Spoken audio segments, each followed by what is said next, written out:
Hi friends, welcome to my channel.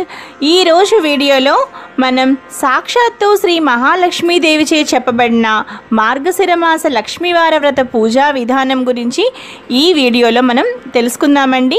అంతేకాకుండా మార్గశిర మాసంలో స్త్రీలు ఎటువంటి నియమాలు పాటించాలో కూడా మనం చాలా క్లియర్గా ఈ వీడియోలో తెలుసుకుందామండి.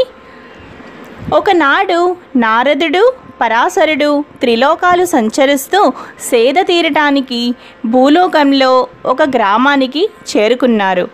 ఆ సమయంలో ఆ గ్రామంలో 4 వర్ణాల వారు ఇళ్లను ఆవు పేడతో అలికి ముగ్గులు వేశారు. స్త్రీలందరూ తలంటు స్నానం చేసి కొత్త బట్టలు ధరించారు లక్ష్మీ పూజ చేయటానికి. 4 వర్ణాల వారు కలిసి ఒక చోట చేరి లక్ష్మీదేవి ప్రీతి కొరకు గానం చేస్తుండగా వారి భక్తికి ఆశ్చర్యం చెందిన నారదుడు పరాశర మహర్షితో, మహర్షి, ప్రజలంతా కలిసి ఇంత ఆనందంగా చేస్తున్న ఈ పూజ ఏమిటి? నాకు ఈ పూజ గురించి తెలుసుకోవాలని కుతూహలంగా ఉంది అని అనగా, ఈ పూజ గురించి వివరంగా తెలియపరచండి అని అన్నారు. గురువారం చేసే ఈ పూజను లక్ష్మీ పూజ అంటారు. సంవత్సరానికి ఒకసారి వచ్చే మార్గశిర మాసం ఈ పూజ చేయడానికి శ్రేష్టమైనది, లక్ష్మీదేవికి చాలా ప్రీతికరమైనది అని పరాశర మహర్షి నారదుడికి తెలిపారు.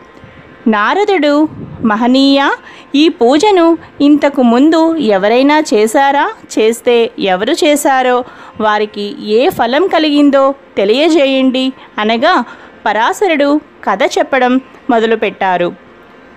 ఒకనాడు లక్ష్మీవారం విష్ణు పాదాలను సేవిస్తూ మహాలక్ష్మీదేవి స్వామితో, స్వామి, ఈరోజు మార్గశిర లక్ష్మీవారం, ప్రజలు నా వ్రతం చేసే రోజు. మీరు అనుమతిస్తే నేను భూలోకానికి వెళ్ళి నా వ్రతం చేసేవారిని అనుగ్రహిస్తాను అని పలికింది. విష్ణుమూర్తి సరే అనగా సర్వాలంకృత భూషితమై భూలోకానికి పయనమైంది లక్ష్మీదేవి. ఒక ముసలి బ్రాహ్మణ స్త్రీ రూపంలో విష్ణుమూర్తి ఒక ఇంట్లోకి ప్రవేశించాడు. ఆ గ్రామంలో సంచరిస్తున్న మహాలక్ష్మీదేవి ఆ ఇంటికి ముందు వచ్చి, అవ్వా, ఈరోజు మార్గశిర గురువారం, లక్ష్మీ పూజ, ఇల్లు గోమయంతో అలికి ముగ్గు పెట్టలేదేమిటి అన్నది. అప్పుడు ఆ ముసలి స్త్రీ, అమ్మా, ఆ వ్రతం ఏమిటి? ఎలా చేయాలి? నువ్వు చెబితే నేను కూడా చేస్తాను అని అడుగగా మహాలక్ష్మి మందహాసంతో ఈ విధంగా పలికింది.